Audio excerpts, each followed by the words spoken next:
አምላካችን አባታችን እግዚአብሔር እናመሰግናለን። በስራ እንደማንጸድቅ በስራ ወደ አንተ መቅረብ እንደማንችል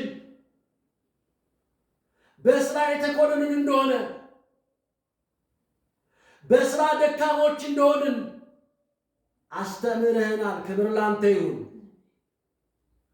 በእምነት ግን ልጅህን የላከውን ኢየሱስን በማመን ወደ አንተ መቅረብ ሆኖልናል። ክብር ላንተ ይሁን።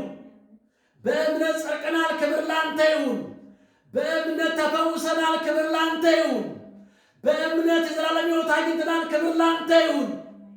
እናመሰግንሃለን። ክብር ላንተ ይሁን። በእምነት ዳግመኛ ተወልደናል።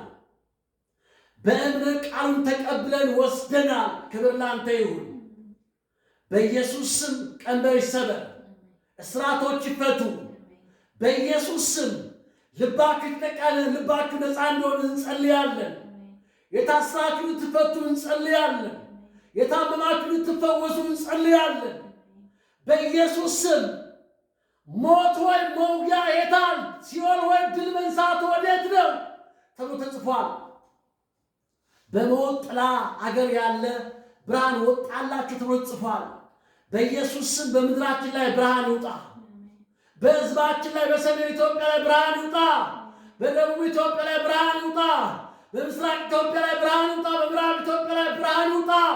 በአፍሪካ ላይ በኢየሱስ ስም ብርሃን ይለቀቅ። 2018 እነሆ 9ኛ ወር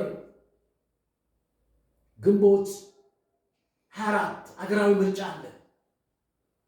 ሳምንት ነው። ጌታ ሆይ እጅ ጣልቃ ትግባ፣ ክንድ ትዘርጋ፣ ጨለማ ይመታ፣ እርኩሳን መናፍስቶች ክንዳቸው ይሰበር፣ አቅማቸው የተሽመደመደ ይሁን።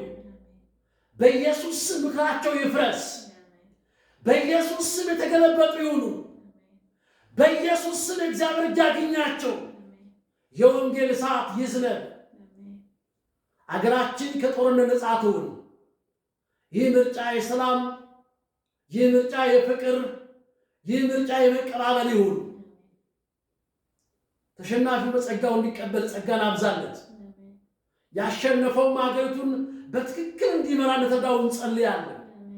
ክብር ላንተ ይሁን። በኢየሱስ እንጸልየናል።